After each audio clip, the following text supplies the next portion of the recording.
Okey, Volten, current dengan watt. Tiga benda ni adalah benda yang paling basic kita perlu faham sebelum kita buat apa-apa sistem electrical ataupun elektronik. Sebab benda ni adalah paling basic. Kalau tidak faham, susah kita untuk buat apa-apa design electrical. Jadi video ni saya akan buat sesimpel yang mungkin, dan orang-orang yang tiada latar belakang tu jangan risau. Saya akan bagi faham anda apa tu watt, voltage dengan current dengan aplikasinya sendiri. Praktikal punya, supaya kamu faham macam mana elektrik ni berfungsi. Jom. Jadi untuk kita terangkan voltage M dengan watt ni, kita akan buat satu analogi. Jadi saya perlukan anda berfikir. Jadi andaikan kita ada satu lebuh raya yang mempunyai banyak lane. Kadang-kadang ada satu, kadang-kadang ada dua, kadang-kadang tiga dan seterusnya. Dan di lebuh raya tu ada beberapa kereta yang ingin melaluinya. Okey, ada kereta 1, 2, 3 dan 4. Okey.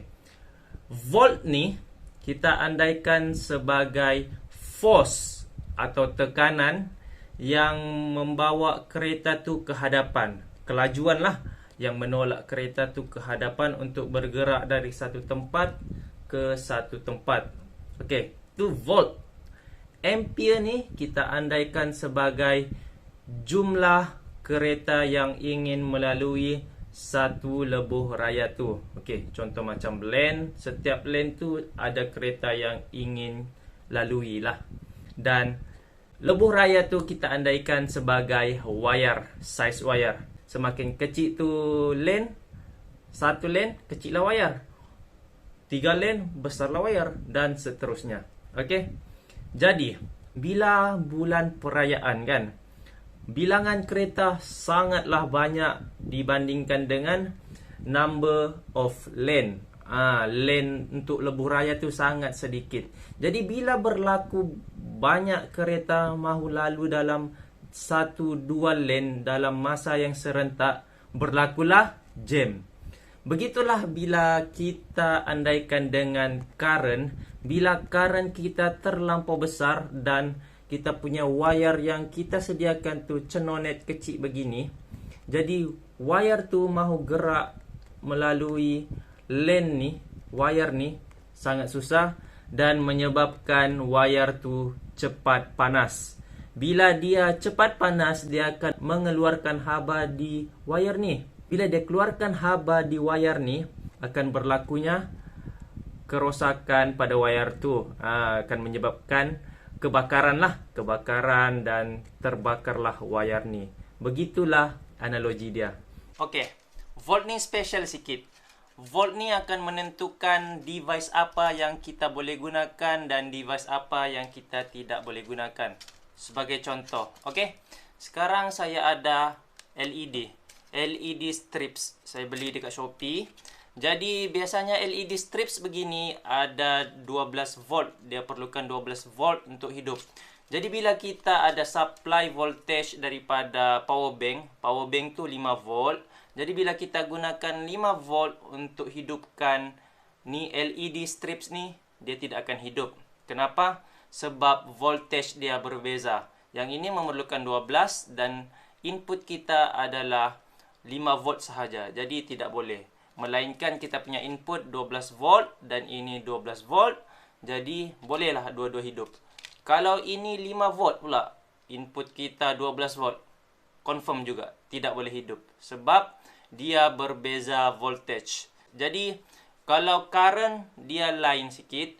Jadi bila kita voltage dia sama, ini 12 volt dan kita punya input 12 volt, tapi current kita rendah, tetap juga akan hidup. Tapi lampu ni slow sikit, dia tidak terang. Dan bila current dia ngam-ngam, cun-cun dengan spesifikasi daripada LED ni akan terang lah, terang benderang. Begitu sahaja. Okey, next kita cerita pula pasal watt. Watt ni adalah gabungan daripada V voltage darab dengan current. Jadi sama dengan watt. Watt ni adalah power. Jadi bila kita beli satu device macam begini, di belakang dia ada tulis specification untuk satu device ni. Dia boleh makan berapa power. Begitu juga macam solar panel. Solar panel yang kita jemur di atas matahari tu, dia ada spesifikasi juga. Contoh 100 watt. Jadi dia boleh generate 100 watt dalam certain amount of masa lah. Okey, untuk itu kita ambil contoh dua jenis solar panel. Solar panel A dengan solar panel B. Solar panel A mempunyai 12 volt dan juga 1 amp current. Jadi bila kita darabkan, bolehlah dapat dalam 12 watt. Tapi sama juga bila kita cek dengan solar panel B, dia mempunyai 1 volt, dia punya current ampere 12 amp. Sama dengan 12 watt.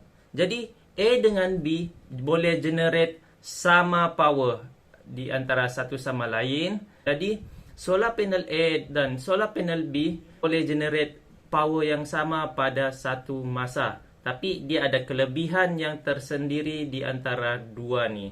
Begitulah. Okey, jadi solar panel yang boleh generate current 12 amp dengan volten 1 memerlukan wayar yang lagi tebal jika dibandingkan dengan volten 12 volt dengan current 1 amp. Yang itu boleh guna wayar yang lagi tipis. Begitu. Jadi conclusion, sebelum kita membeli satu barang-barang tu macam begini dekat Shopee, Lazada, tengok dulu dia punya volten. Berapa volten yang dia perlukan untuk benda tu hidup. Macam begini, dia memerlukan 12 volt. Jadi pastikan kita ada input untuk hidupkan benda begini. Sebab benda begini tidak boleh hidup guna 5 volt power supply. Macam power bank tu dia tidak boleh hidup. Jadi pastikan kita mempunyai input yang sama dengan barang yang kita mahu beli. Pastikan juga barang tu dia adalah AC ataupun DC. Okey, itu sahaja untuk kali ini. Saya harap bermanfaat. Jangan lupa like dan subscribe. Saya Uci. Assalamualaikum.